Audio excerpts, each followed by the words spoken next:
Nous sommes aujourd'hui dans la 8e semaine qui ont suivi l'attaque contre le consulat à Benghazi le 11 septembre de cette année. Et dans cette période de 8 semaines, nous en sommes toujours à attendre une vision cohérente du président des États-Unis.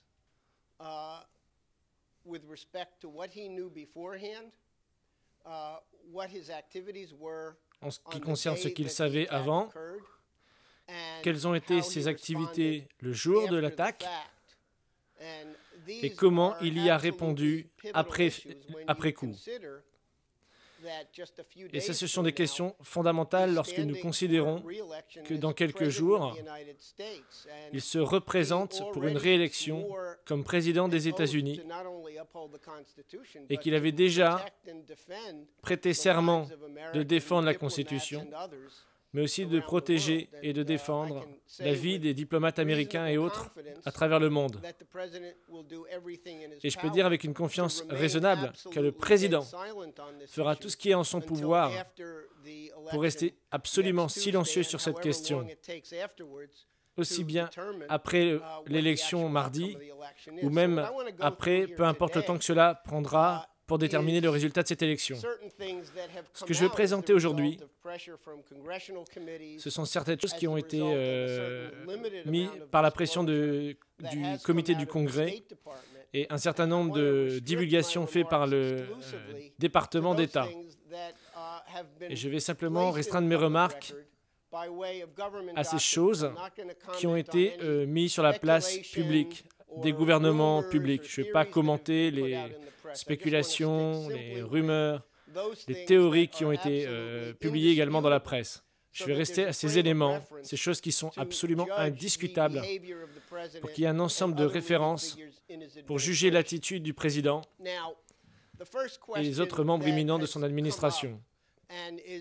Maintenant, la première question qui émerge et qui est tout à fait légitime, c'est comment cela se fait-il que pour le 11e anniversaire du 11 septembre, alors que nous étions clairement au courant des menaces qui avaient été faites par Ayman al-Zawahiri, qui est le chef présumé d'Al-Qaïda, comment se fait-il que dans cette période qui mène au 11 septembre, il n'y avait aucun effort qui a été fait à l'avance pour renforcer la sécurité à Benghazi et ailleurs? Et comme l'a reporté le New York Times, il y a tout un ensemble de capacités qui auraient pu être mis en place avec le corps maritime, par exemple de l'armée américaine. Par exemple, les équipes de sécurité antiterroriste, FAST.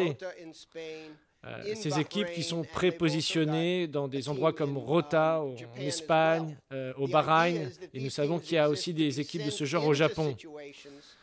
Nous savons que ces équipes existent pour être envoyées justement dans des endroits où les situations, avant qu'il y ait des attaques potentielles qui soient réalisées, pour renforcer la sécurité disponible sur place à l'avance.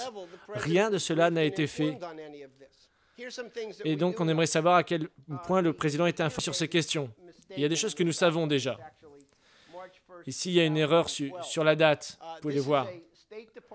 Mais c'est le 1er mars 2012. Document du département d'État qui a été rendu public par le comité pour la réforme du gouvernement de la Chambre.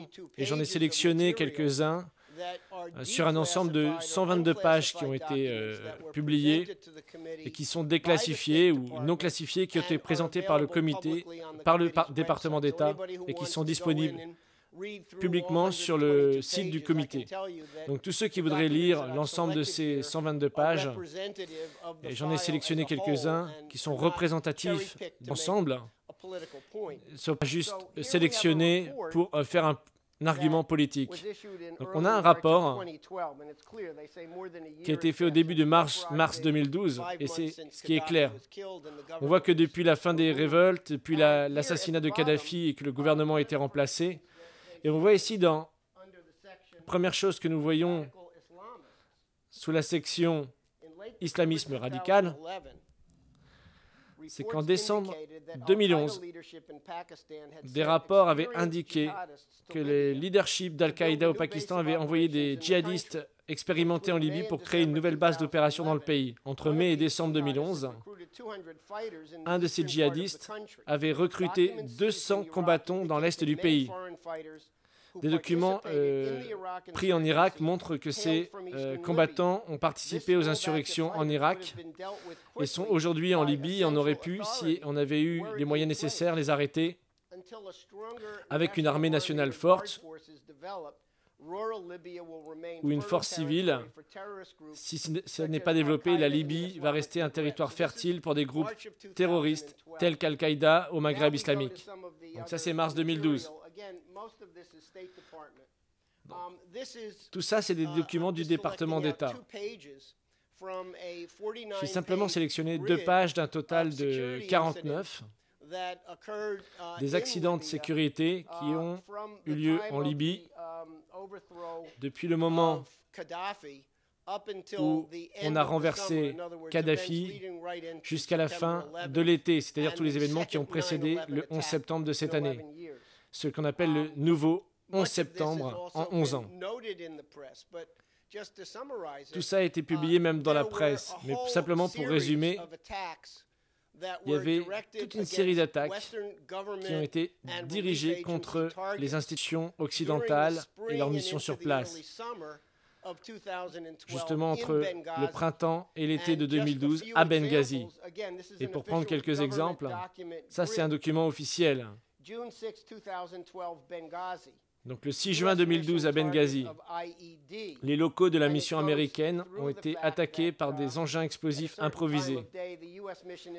Et apparemment ça a eu lieu plusieurs fois le même jour, justement à Benghazi, où les intérêts américains ont été ciblés par ces engins explosifs improvisés qui sont très très connus, très utilisés en Irak, qui ont fait beaucoup de dégâts dans les troupes américaines puisqu'ils étaient mis sur le bord des routes. Et donc ça, c'est ces mêmes outils qui sont utilisés ici, justement, dans la Libye de l'Est, à Benghazi.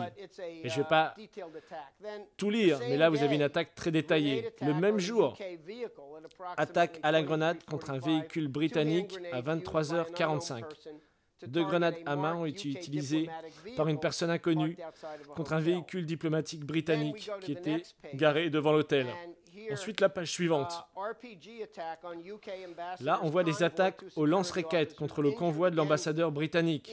2 blessés, des agents de sécurité ont été blessés. Donc, le résultat de ces accidents, c'est qu'à Benghazi, le consulat britannique à Benghazi a été fermé. Tous les diplomates ont dû évacuer Benghazi. Et jusqu'à aujourd'hui, les Britanniques n'ont pas réouvert leur consulat. Donc je ne vais pas lire tous les détails de cette page. Ou ici, regardez, explosion à l'engin explosif improvisé à Misrata contre le CIRC, c'est-à-dire le Comité international de la Croix-Rouge. Donc il y a eu déjà des attaques en juin contre la Croix-Rouge à Benghazi et la Croix-Rouge elle-même, qui est très célèbres pour opérer justement et intervenir sur des zones ou des situations de combat très difficiles à travers le monde, ont été obligés eux-mêmes de fermer leur opération sur le sol à Benghazi pour des raisons de sécurité. Donc, le 11 septembre de cette année, le seul drapeau occidentale qui flottait encore à Benghazi, la seule présence diplomatique active dans la ville des pays de l'Ouest était le consulat américain, alors que la situation sécuritaire était devenue complètement intenable. Déjà en juin, il y avait eu des attaques directes contre le consulat américain sur place et qui était menacé par des plus grandes attaques par la suite. Maintenant, il y a beaucoup de communiqués qui ont été passés entre justement l'ambassade à Tripoli, en Libye, et les bureaux de Washington, D.C., comme le département d'État, la direction du renseignement national, le FBI, la CIA. Et ce que nous avons ici, et ça a été rendu public par cette commission, et qui est rendu public par le département d'État, c'est que tous ces documents ont été considérés suffisamment sensibles, mais sont déclassifiés. Donc je pense qu'on peut faire la supposition qu'il y aura prochainement beaucoup plus de documents qui vont être partiellement déclassifiés. Mais simplement déjà sur la base de ces documents qui ne sont pas classifiés, qui sont disponibles pour le public dans son ensemble, nous avons par exemple ici un rapport qui date du 25 juin 2012, justement signé par l'ambassadeur Stevens. La référence est la suivante. La sécurité est fragile en Libye et se détériore au fur et à mesure que s'intensifie l'extrémisme des pouvoirs en place et les rivalités tribales. Ça, c'est un mémo de 3 pages qui montre bien tous les détails de la détérioration de la situation sécuritaire à Benghazi et dans d'autres parts du pays. Mais au départ, ils discutent de Benghazi et ils en arrivent à la conclusion dans ces mémos que le gouvernement libyen a été incapable de faire quoi que ce soit pour renforcer la sécurité. Normalement, le gouvernement dans lequel vous vous trouvez est responsable de vous fournir justement un renfort de sécurité pour les diplomates étrangers. Mais rien n'a été fait et rien n'existe de cela. Donc ça, ce sont des documents qui arrivaient directement à Washington. Ici, en gros titre, les étrangers sont de plus en plus la cible des attaques. En avril, en juin à Libye, une augmentation massive des attaques qui ciblent les organisations internationales et les intérêts étrangers. Le premier incident a eu lieu en avril par des personnes inconnues qui ont lancé des grenades sous un véhicule des Nations Unies lors de sa visite à Benghazi.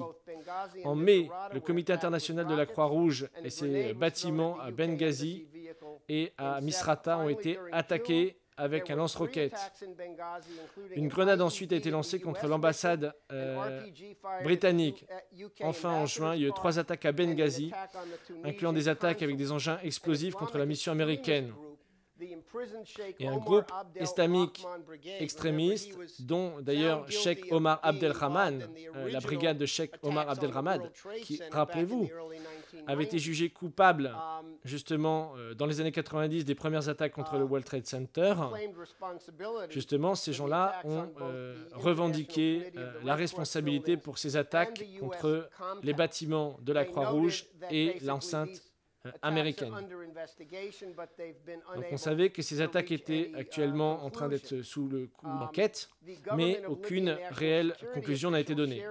Donc on voit, le gouvernement de Libye et les officiels de la sécurité nationale partagent l'opinion privée que les attaques sont le résultat d'extrémistes qui sont opposés à l'influence occidentale en Libye. Et on voit ça. Donc là, on voit une image très claire de ce qui se passait sur place. Ensuite, nous avons un document du 8 août également qui a la signature de l'ambassadeur Chris Stevens. Et ce document est actuellement titré comme suit. Les canons d'août. La sécurité dans la Libye, dans l'est de la Libye. Et tous ceux qui connaissent un peu leur histoire savent que les canons d'août est une référence à un livre très célèbre de Barbara Tuchman, justement sur l'histoire de comment un ensemble de conflits régionaux chaotiques a, de manière ultime, fait émerger ce qu'on a connu plus tard comme la Première Guerre mondiale. Donc voilà par quoi était inquiété l'ambassadeur Stevens et les gens dans l'ambassade ou le consulat à Benghazi sur la situation sur place qui se détériorait. Je vais juste vous lire quelques phrases. Depuis les élections, Benghazi est passé de l'inquiétude à l'euphorie et ainsi de suite. Et une série d'événements ont bouleversé le paysage politique durant la période du Ramadan. Donc ces accidents sont variés dans leur motivation et leur sévérité. Mais il y a eu des enlèvements, des assassinats et aussi des fausses alarmes. Et ensuite, il continue. L'absence, justement, d'égards significatifs a contribué à créer un vide sécuritaire qui est exploité aujourd'hui par des acteurs indépendants. Et voilà, des criminels, des extrémistes islamistes. Donc, en d'autres termes, il n'y a aucun doute, de quelque manière que ce soit, qu'il y avait des mises en garde constantes qui avaient été fournies à l'avance aux officiels du gouvernement américain de ce qui se passait en Libye et que la situation était très dangereuse.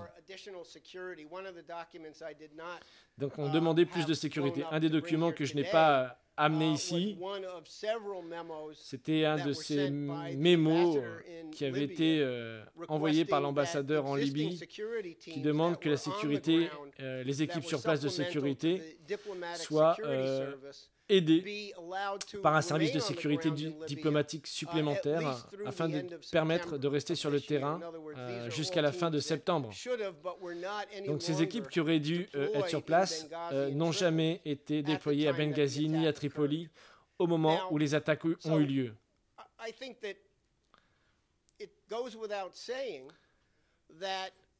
Donc, je pense qu'avec tout ça, le président des États-Unis nous doit un certain nombre de réponses à ces questions précises. Qu'est-ce qu'il savait?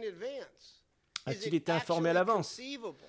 Est-ce concevable que, alors qu'on se préparait à fêter le 11e anniversaire des attaques du 11 septembre, il n'y a aucun briefing qui avait été fourni au président ou qu'il n'y avait pas d'informations spéciales qui lui étaient fournies par John Bann, qui est quand même le conseiller en contre-terrorisme de la Maison-Blanche, alors que le risque était très élevé et qu'il fallait renforcer la sécurité à beaucoup d'endroits, mais particulièrement en Libye, qui était le plus évident, et à Benghazi en particulier, puisqu'il y avait cette montagne de rapports qui s'accumulait depuis 6 mois et plus, qui indiquaient que la situation de sécurité était hors de contrôle et que le gouvernement libyen n'avait aucune capacité à faire face à ça. Donc ça, c'est une première chose.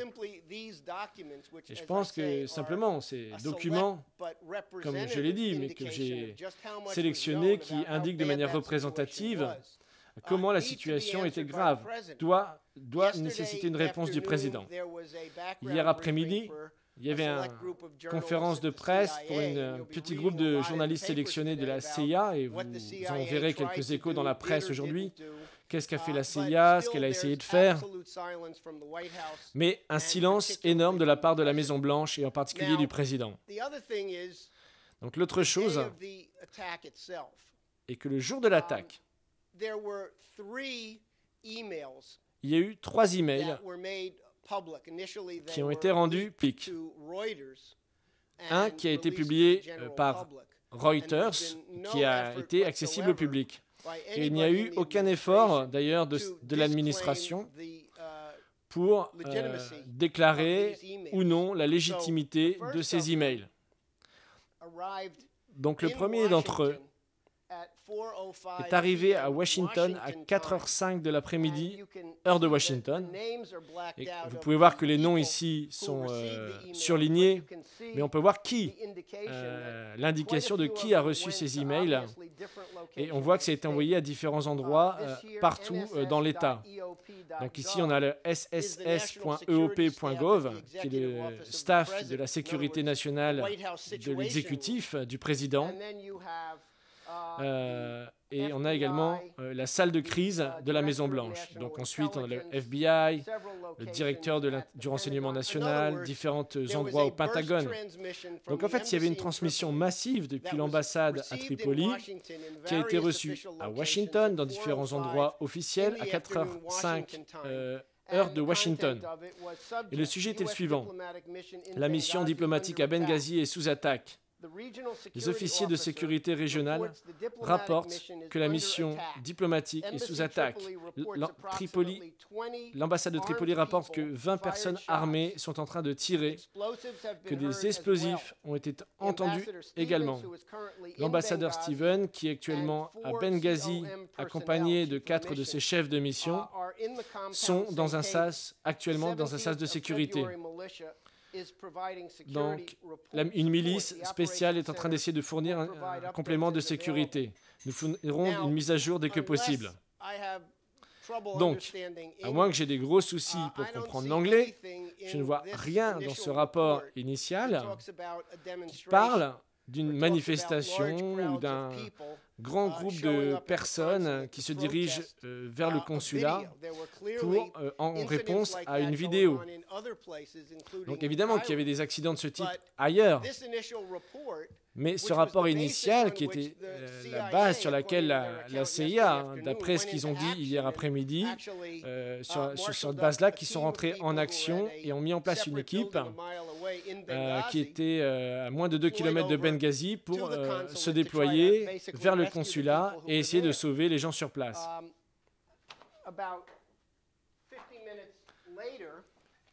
50 minutes plus tard, un second câble, un second email est arrivé, même liste de destinataires. Première mise à jour. La mission diplomatique à Benghazi et l'ambassade de Tripoli rapporte que les intérêts diplomatiques américains ne sont plus attaqués et que tout est sécurisé. Une équipe sur place est en train de localiser le personnel. Enfin, le dernier document qui a été rendu public vient de Tripoli, qui a été envoyé à Washington dans l'après-midi, au moment où les événements se déroulaient, et qui dit simplement « mise à jour ». Ansar al-Sharia revendique la responsabilité pour l'attaque de Benghazi. L'ambassade de Tripoli rapporte que ce groupe revendique la responsabilité déjà sur Facebook et Twitter de l'attaque contre l'ambassade à Tripoli. Donc, pour moi, ça amène vraiment une question fondamentale qui est très, très gênante. Comment est-il possible que le 16 septembre, soit 5 jours après l'attaque, que le président a envoyé l'ambassadeur des Nations Unies, Susan Rice, à 5 des plus grandes émissions américaines, disant que ce n'était pas une attaque terroriste, mais que c'était une manifestation spontanée, une réaction de colère à une vidéo qu'à mon avis, très très peu de gens en Libye avaient connaissance qu'elle existait, vu les conditions chaotiques dans lesquelles se trouve le pays. Et l'idée que tout le monde se baladait partout avec accès à Internet et en train de se partager cette vidéo obscure, alors qu'elle n'avait même pas été totalement rendue publique, si ce n'est quelques extraits. Donc, cette idée que là, il y a eu cette manifestation spontanée de gens vers le consulat en protestation à cela est absurde. Ils savaient déjà le 11 septembre ce qu'il se passait. Et je n'ai même pas mentionné le fait qu'il y a eu des rapports qui ont confirmé, comme hier par exemple, dans la conférence de presse de la CIA, qu'il y avait même un drone de surveillance non armé qui était dans les airs, justement, au-dessus du consulat ou de l'annexe de la CIA qui se trouvait à moins de 2 km de là. Et donc, il y avait une vidéo live. Certainement, cette vidéo n'était pas parfaite, mais on avait une vidéo live qui arrivait directement à Washington. Et on ne sait pas si dans la salle de crise, quelqu'un était en train de gérer ça. On ne sait même pas si le président l'a vu. Donc, ma question est, quelle est la compétence de ce gouvernement? Et pourquoi il n'y avait aucune inquiétude au plus haut niveau de notre autorité de commande nationale pour faire face à cette crise qui était en cours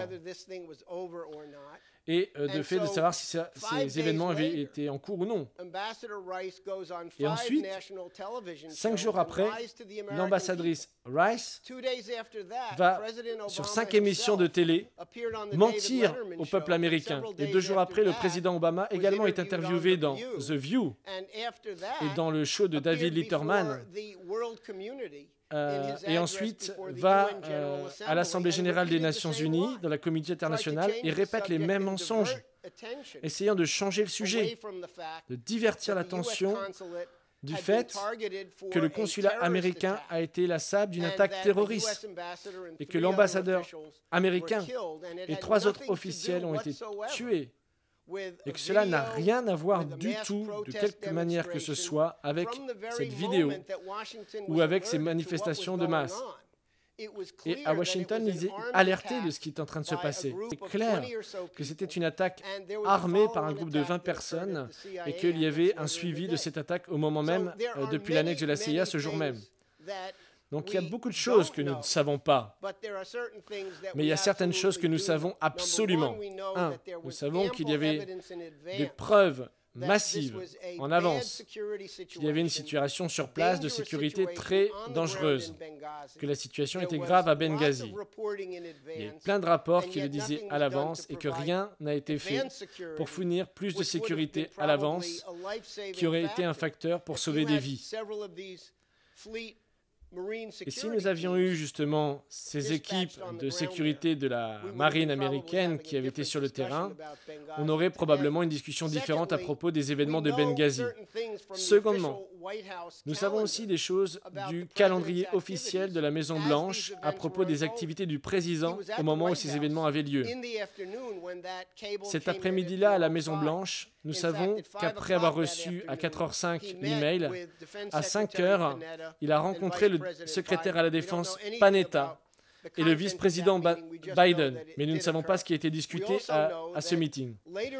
Nous savons aussi que plus tard dans la soirée, le président Obama a passé 1 heure au téléphone avec le premier ministre israélien Benjamin Netanyahou en essayant de mettre en place leurs différences et de sortir avec une histoire commune sur ce qu'ils allaient faire par la suite et si oui ou non ils allaient se rencontrer lorsqu'ils seraient à l'Assemblée générale à New York. Le jour suivant, le président a parlé dans le jardin de la Maison-Blanche et si vous regardez attentivement ce qu'il a dit, vous allez voir que Candy Crowley a oublié de mentionner quelque chose dans le premier débat sur ce qui s'est passé à Benghazi, alors qu'il y a eu plein de temps pour être informé sur cette question. Le même jour, après avoir fait une escale justement au département d'État américain, Obama est parti à Las Vegas pour chercher des fonds. Et c'est là où il a passé sa journée du 12 septembre. Donc, la seule chose que je voudrais ajouter, et je pense qu'on pourra ouvrir une série de questions-réponses pour M. Larouche et moi-même, est que, à travers cette campagne, et les semaines qui ont suivi justement cette attaque du 11 septembre, une des choses qui est revenue constamment dans les discours du président et du vice-président a été que le plus grand accomplissement de leur politique étrangère a été d'avoir tué Osama Ben Laden et avoir détruit Al-Qaïda. Vous pouvez vérifier vous-même. Vous pouvez aller voir tous les discours qui ont été publiés, les discours du président. Vous pourrez les trouver une vingtaine, par exemple, sur C-SPAN, qui sont archivés ici. Et ça, c'était vraiment la grande déclaration de ce qu'ils avaient réussi. Pas simplement Ben Laden était mort, mais que Al-Qaïda était fini, qu'on les avait mis en déroute, et que finalement, on avait réussi à gagner la guerre au terrorisme. Et les événements à Benghazi montrent que tout ça est totalement brisé en éclats. Et donc, je pense que je vais en rester là. Et je vais proposer une question de réponse sur le sujet que j'ai amené. Ou s'il y a des questions par rapport à cette affaire de Benghazi, je suis également disponible.